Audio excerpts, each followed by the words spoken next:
partager en toute simplicité un repas entre amis ou de choisir en toute liberté dans la carte. Tout un pan de la vie sociale qui disparaît. Alors, quand un bistrot propose un brunch du dimanche sans gluten, tout le monde s'y précipite.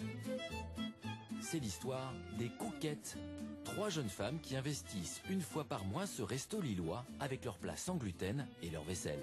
Ici aussi, toutes les précautions sont prises. Salade et là, il reste les pancakes. Ah non, ça, c'est le reste de pâtes. Elles ont tout préparé à l'avance chez elles. Donc le but, c'est d'essayer de prendre le moins de... perturber le moins possible le restaurant qui nous accueille, en fait. Donc c'est pour ça qu'on arrive comme ça avec tout prêt et au juste on fait la vaisselle avant de repartir, quoi. En 2 ans, ce brunch est devenu le rendez-vous des sans gluten lillois. À chaque fois qu'on fait un brunch, en fait, il y a quelqu'un qui dit « Ah, c'est bête, chez ma belle-sœur qui est machin, qui est malade » ou « Ah, bah je lui dirai la prochaine fois » ou il y a toujours « Ah, mais parce que mon voisin ou le fils du cousin de ma voisine, il y en a toujours un qui est intolérant, en fait. » Du coup, il se passe l'info et ça marche énormément par le bouche à oreille. C'est comme ça que ça marche. Et la bonne nouvelle se colporte jusque dans les foyers les plus résignés, ceux qui avaient vraiment renoncé à l'idée d'aller au restaurant. Alors, les cookies. En commençant les brunchs, il y avait une famille, ils n'étaient pas venus au restaurant depuis 15 ans en fait. Parce qu'il était tellement allergique qu'ils avaient décidé de ne plus prendre le risque. Ils étaient venus, je me souviens, c'était une soirée lasagne en plus. Et là, le gars, il était tout content parce que ça faisait 15 ans qu'ils n'avaient pas pris une babysitter pour mettre les enfants, pour aller tous les deux au restaurant. Et donc là, voilà, dans ces cas-là, je me dis qu'on a gagné, quoi. Voilà, les filles, on goûte le cookie. Pour Anne-Lucie, c'est presque une victoire personnelle. Sensible au gluten, elle sait de quoi elle parle. Les repas au restaurant, c'est vite devenu jambon frites ou omelette frites. Et voilà, donc je m'étais dit comme ça en rigolant, tiens, ce serait marrant qu'un jour il y ait quelqu'un qui crée un petit peu comme ça un restaurant sans gluten. Fini de rigoler, elles l'ont fait. Les 3 amies proposent un service de traiteur avec plein d'idées de recettes. À chaque fois qu'on fait une presta, en général, il y a des nouvelles saveurs qui apparaissent. Donc aujourd'hui, le pancakes au kiwi, par exemple. Voilà, j'aurais jamais pensé faire du pancakes au kiwi, mais tout arrive. Voilà, tout est prêt pour la tribu des sans gluten. Prix unique, 20 € le brunch. 11 h, ils sont là, sourire aux lèvres. Ils peuvent enfin partager un repas au restaurant avec leurs proches. Pour eux, c'est un moment exceptionnel. J'avais l'impression d'être claquemurée chez moi et tout. Et là, ouf, des gens comme moi et des gens qui mangent et où je vais pouvoir aller sans être inquiète, sans me poser 100 000 questions. C'est vraiment c'est confortable, quoi. Et puis c'est rassurant. Enfin, ça permet de se poser, en fait. Hop, et voilà. Donc les pâtes à la méditerranéenne, poivron, olive, oignon, et sinon vous avez un cake aux épinards et graines de tournesol juste à côté. Voilà, merci. Comme j'ai pas souvent l'occasion d'aller au restaurant, ça me permet de pouvoir faire comme tout le monde. Ça te manque ça, l'idée de pouvoir faire comme tout le monde? Bah un petit peu, surtout dans les choses collectives comme les goûters ou alors les fêtes, et bah, c'est assez dur de ne pas pouvoir manger comme les autres. C'est la seule sortie qu'on peut se permettre parce que dans un restaurant traditionnel, on n'est jamais sûr de ce qu'elle mange, donc on n'y va pas. Les restaurateurs ont beaucoup de mal à assimiler qu'une miette de pain puisse contaminer un plat, qu'une huile de friture dans laquelle on fait cuire de la panure puisse être contaminée et que donc les frites qui sont normalement des pommes de terre puissent être contaminées et mauvaises pour elles. Si par hasard on doit en faire un, elle ramène son plat qu'on demande à réchauffer, un plat scellé dans un micro-ondes, mais c'est hors de question de faire un restaurant avec elle. Donc aujourd'hui il y a plus de gens que prévu? Ouais, au moins une quinzaine de plus. 45 personnes au total pour 30 réservations. 15 personnes de plus. C'est une affaire qui marche. Tout à fait. Bon, ça va, au revoir. Merci. C'est bien régalé. Merci alors. On est mis au courant pour ça marche. Le prochain, je vous envoie les dates. D'accord, merci. À bientôt. Bonne journée, bon week-end. En France, les sans gluten, même s'ils sont des centaines de milliers, sont rarement à la fête. Ils sont peu considérés par un secteur qui pourtant devrait être le premier à se soucier d'eux, la restauration. Ailleurs, comme par exemple ici en Suisse, de grands chefs prennent au contraire ce sujet très à cœur. Au Floris, près de Genève, une étoile au Michelin. Voici Claude Legras. Martin, tu vas aller me chercher au frigo viande. C'est des filets mignons de veau en brioche. Presque toute la carte de ce pionnier est réalisable sans gluten, à la demande éventuelle de ses clients. Pour lui, c'est un devoir.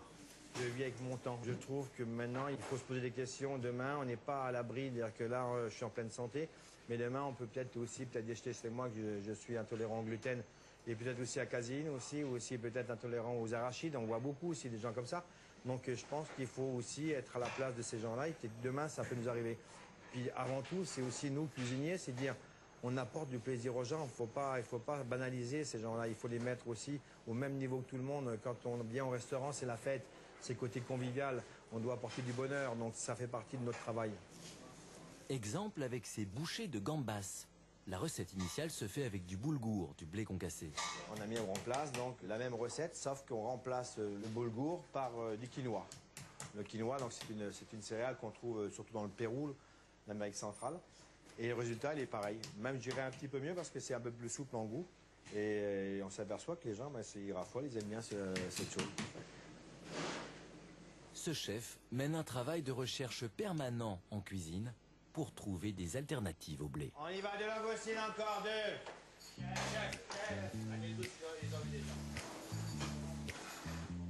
La purée, c'est bon, Guigui? Allez, en bois. Ok, derrière ça, on y va avec 3 riz de veau en poisson. Bien cuit. Une bonne nouvelle pour les intolérants. Ils ne sont donc pas condamnés à de fades recettes de substitution. Gastronomie et santé peuvent se combiner.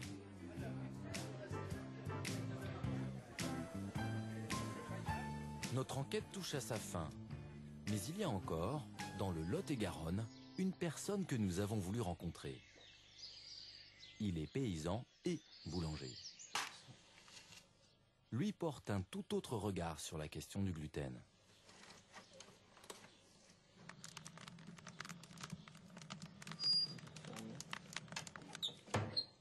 5 heures du matin, la journée commence. Juste à côté de son fournil, il cultive ses propres blés. Sa farine vient de ses épis qui, eux aussi, s'éveillent lentement. Des variétés anciennes, un blé abandonné par l'industrie, pas assez productif. Ce paysan, ce boulanger, est un passionné qui fait l'éloge de la lenteur et de ses vertus. Il faut prendre son temps pour suivre le blé et ne pas lui demander ce qu'il ne peut pas faire. Pétrin mécanique, mais des blés qui ne sont jamais passés par la recherche agronomique. Leur taux de gluten est celui que la nature leur a donné. C'est flagrant au test. Voilà, si je veux étendre, bientôt ça va lâcher. Voilà. Voilà, si on avait une variété moderne, on pourrait encore étendre la pâte et on pourrait avoir quelque chose qui tienne encore plus. Voilà, là, ça lâche. Et ça, avec ce petit test-là, on voit que le gluten n'est pas très tenace. Mais ça ne fait rien. On va faire du pain. Et on va faire du pain levé et on va faire du beau pain. Selon les critères de l'industrie, ces farines seraient impanifiables. Mais ce serait oublier toute l'histoire du pain. Ça fait des siècles qu'on fait du pain avec des variétés qui sont dites aujourd'hui impanifiables. Grâce à ce geste, et avec un peu de temps, la pâte va lever.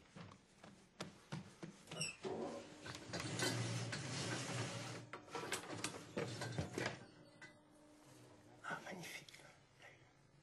La levée est belle. Maintenant, il va prendre sa couleur doucement. Une heure plus tard. Et ben voilà, le miracle a eu lieu, magnifique. Et ben voilà, il paraît que ces variétés sont impanifiables, qu'on ne peut pas faire de pain avec ça. Et ben voilà, et voilà. Moi je trouve que c'est parfait. Le discours dominant, c'est que le seul blé avec lequel on peut faire notre pain quotidien, c'est celui-là. Le blé moderne, fruit de la sélection agronomique. Jean-François Berthelot ne l'aime pas. On est en plein champ d'uniformité, on est chez les nains, quoi. Des blés. C'est vraiment, pour moi, c'est douloureux de voir ça, quoi. J'ai du mal à trouver les mots parce que je veux être respectueux par rapport aux paysans qui cultivent ça, parce qu'ils n'ont jamais fait de pain, ils ne savent pas ce que c'est que le pain. On leur demande de faire ça, quoi. Mais franchement, c'est la désolation, quoi. Il n'y a aucune couleur, il n'y a aucune brillance, il n'y a rien. Il y a voilà, une espèce de paillasson. Et voilà, c'est tout gris, tout terne et tout uniforme, quoi. On parlait toujours de ces belles pailles dorées, mais où est le doré dans cette végétation? Où est la... C'est désolant, quoi. Le doré, le voilà. Les 40 petits hectares de Jean-François Berthelot. À comparer aux 5 millions de l'agro-industrie. Il travaille en biologique, sans engrais, mais surtout, il mélange les variétés. On trouve des blés barbus rouges, des blés pas barbus blancs, des blés plus roux barbus, des blés roses pas barbus, clairs blancs. Voilà une diversité de couleurs. Là, on peut parler des blés d'or, quoi. Et quand on voit cette brillance et cette couleur, on peut déjà imaginer la brillance et la couleur du pain. Et ces blés anciens, il les a exhumés des frigos de l'INRA. Oubliés, ils y sommeillaient depuis le début du siècle dernier. Nous les avons ressortis et nous les refaisons vivre, mais la difficulté, c'est qu'effectivement, on ne peut pas commercialiser ces graines-là comme semences. On a le droit de se les échanger, on se les échange entre paysans, mais on ne peut pas en faire une activité commerciale de semences, alors qu'il y a des agriculteurs qui devraient pouvoir faire des champs de blé comme ça, pour pouvoir vendre ces semences-là comme blé, parce que c'est ça qui fait le bon pain. Et il faut que la législation, la réglementation, elle évolue, quoi. Car en France, la loi impose des semences compatibles avec les critères de l'industrie. Stables, homogènes, pas vraiment la loi de la nature. Pour Jean-François Berthelot, l'émergence d'une intolérance au gluten dans tout le monde occidental est un signal. Ce paysan s'interroge. On produit du blé parce qu'on pense qu'il nourrit bien, on pense qu'il va faire un bon pain. Mais si on s'aperçoit que de plus en plus de gens ne le digèrent pas bien ou se portent mieux sans en manger, c'est donc que nous sommes dans l'erreur, quoi. Qu'il faut chercher au moins ailleurs, explorer autre chose, quoi. Et ces variétés-là sont un véritable espoir. Parce que moi, je suis toujours persuadé que le blé n'est pas mauvais en soi, ni le gluten n'est pas mauvais en soi. C'est seulement les blés d'aujourd'hui et le gluten et la présence d'un certain gluten dans les blés d'aujourd'hui qui fait que finalement, c'est pas très très bon pour le corps humain, quoi. Mais je pense encore que ce blé-là est très bon pour l'humain et que ce soit le retour d'un autre pain. En France aujourd'hui, une petite centaine de paysans ont fait du pain avec ces blés anciens. Une autre manière peut-être d'être moderne.